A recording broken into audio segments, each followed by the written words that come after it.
जय श्री कृष्ण मित्रों, मैं आज आप सबको श्रीमद् भागवत गीता के चतुर्थ अध्याय ज्ञान कर्म संन्यास योग सुनाने जा रहा हूँ। इस अध्याय में कुल 42 श्लोक है। इसमें भगवान श्री कृष्ण अर्जुन को समझाते हुए कहते हैं कि इस जगत में ज्ञान की ही प्रकाष्ठा है और ज्ञान ही श्रेष्ठ है, और उससे भी अधिक गुरु की प्रकाष्ठा है जो हमें प्रकाशमय करता है।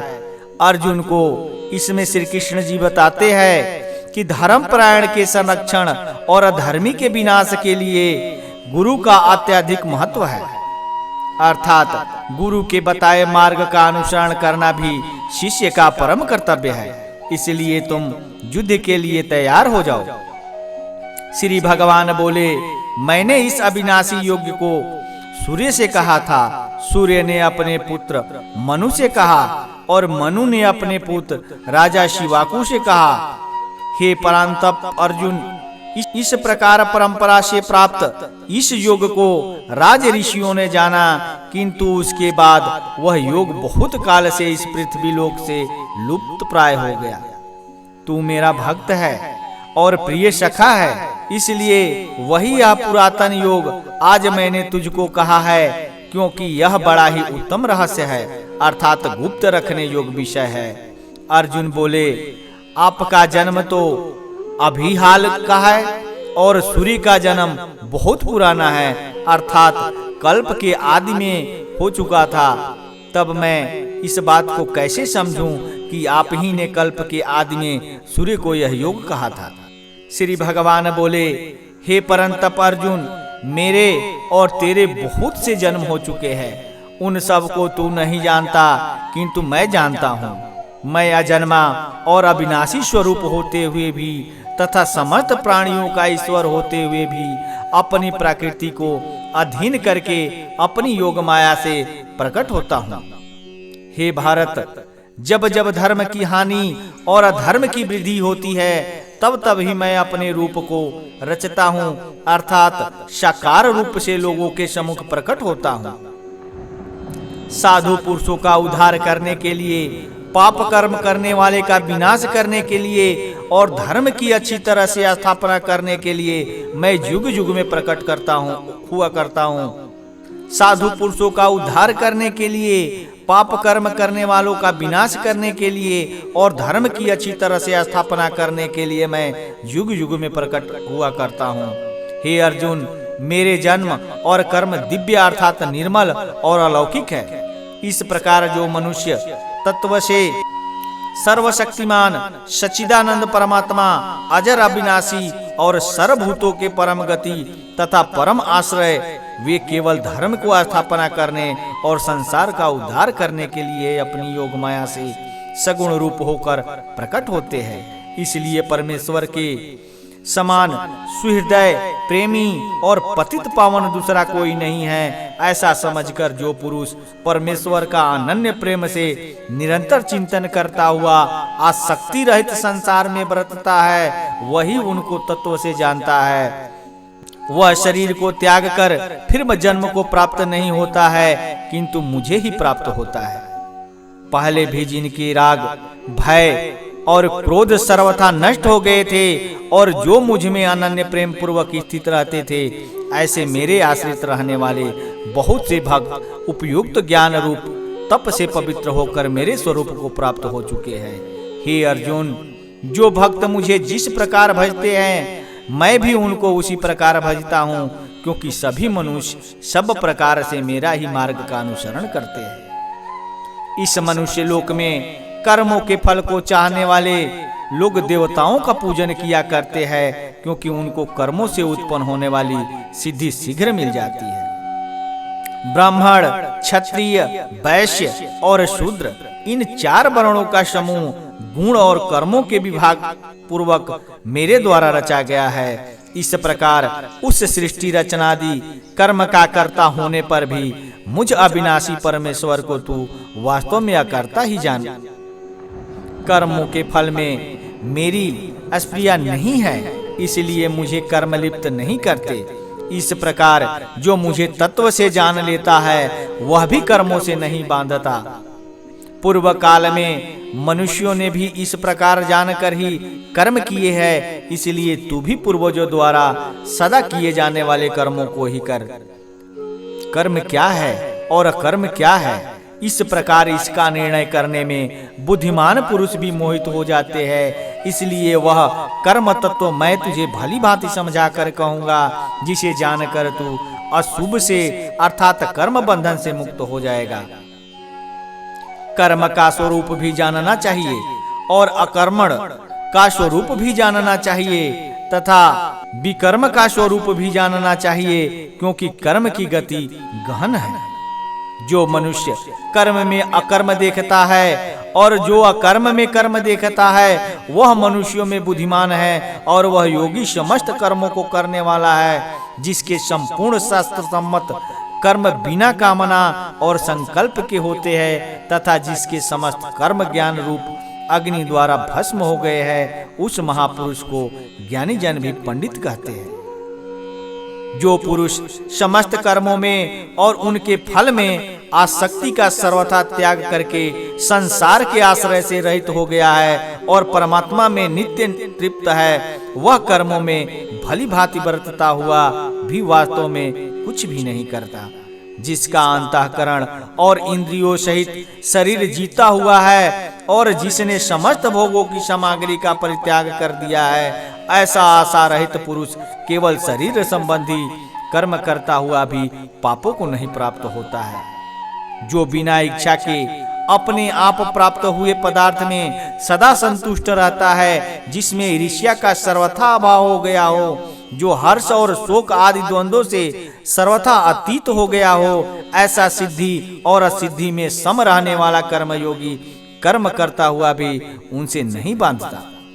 जिसकी आसक्ति सर्वथा नष्ट हो गई है, जो देहाभिमान और ममता से रहित हो गया है, जिसका चित्त निरंतर परमात्मा के ज्ञान में स्थित रहता है, ऐसा केवल यज्ञ संपादन के लिए कर्म करने वाले मनुष्य के संपूर्ण कर्म भली भांति विलीन हो जाते हैं। जिस यज्ञ में अर्पण अर्थात सुरवा आदि भी ब्रह्मा है और हवन किए जाने योग्य द्रव्य भी ब्रह्मा है तथा ब्रह्मा रूप कर्ता द्वारा ब्रह्मा रूप अग्नि में आहुति देना रूप क्रिया भी ब्रह्मा है, उस ब्रह्मा कर्म में स्थित रहने वाले योगी द्वारा प्राप्त किए जाने योग फल भी ब्रह्मा ही है।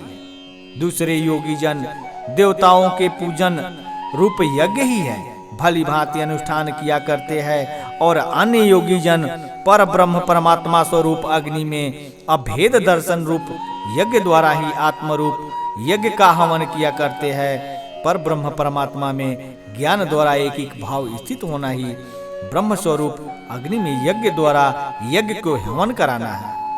अन्य योगी जन श्रोत्र आदि समस्त इंद्रियों को संयम रूप अग्नियों में हवन किया करते हैं, और दूसरे योगी लोग शब्द आदि समस्त विषयों को इंद्रिय रूप अग्नियों में हवन किया करते हैं। दूसरे योगी जन इंद्रियों की संपूर्ण क्रियाओं और प्राणों की समस्त क्रियाओं को ज्ञान से प्रकाशित आत्म संजय योग रूप अग्नि में हवन किया करते हैं। सच्चिदानंद परमात्मा के सिवाय अन्य किसी का भी न चिंतन करना ही उनका सबका हवन करना है।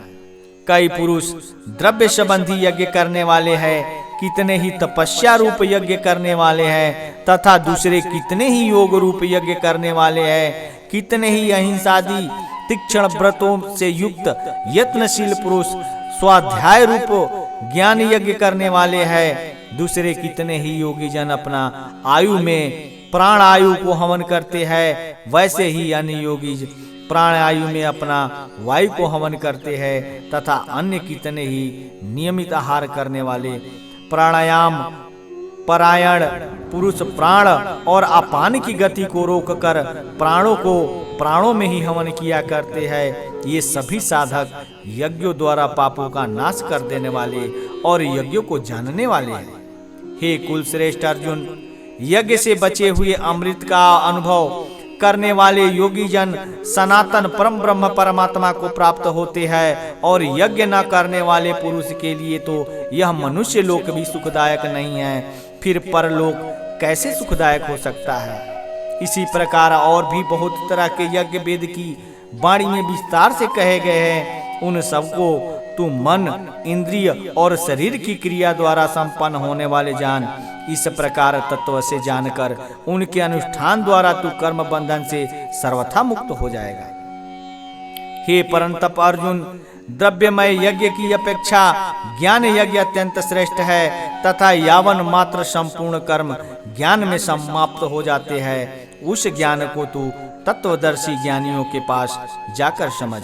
उनको भली भांति दंडवत प्रणाम करने से, उनकी सेवा करने से और कपट छोड़कर सरलता पूर्वक प्रश्न करने से वो परमात्मा तत्व भली भांति जानने वाले ज्ञानी महात्मा तुझे उस तत्व ज्ञान का उपदेश करेंगे, जिसको जानकर फिर तू इस प्रकार मोह को नहीं प्राप्त होगा।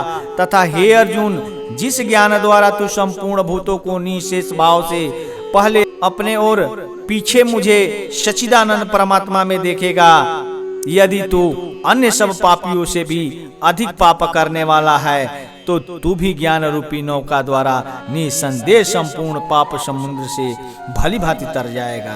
क्योंकि हे अर्जुन, जैसे प्रज्वलित रूपी अग्नि ईंधन को भस्ममय कर देता है, वैसे ही ज्ञान रूप अग्नि संपूर्ण कर्मों को भस्म कर देता है। इस संसार में ज्ञान के समान पवित्र करने वाला निसंदेह कुछ भी नहीं है। उस ज्ञान को कितने ही काल से कर्म योग द्वारा शुद्धांत करण हुआ मनुष्य अपने आप ही आत्मा में पा लेता है।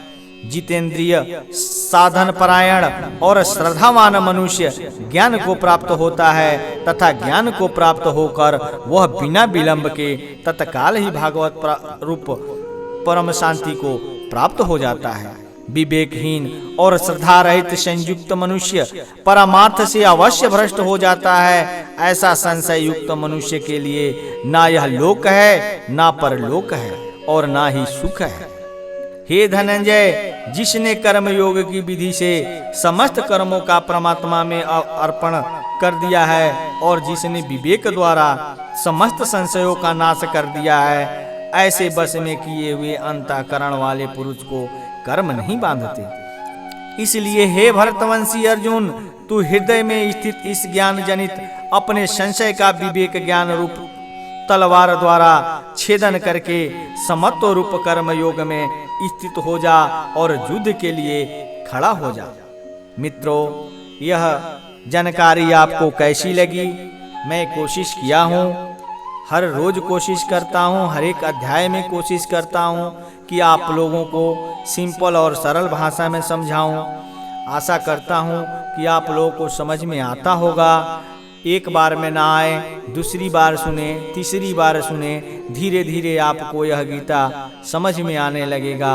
और जिस दिन समझ में आने लगेगा आपको, जिस दिन से गीता की समझ हो जाएगी, उस दिन से गीता की प्रभाव आपके जीवन में पड़ने लगेगी और आप अंतःकरण शुद्ध होने लगेगा आपकी, और आपकी मन स्थिति शांत होने लगेगी, और आपके जीवन में नाना प्रकार के सुख सुविधाएं उपलब्ध होने लगेगी।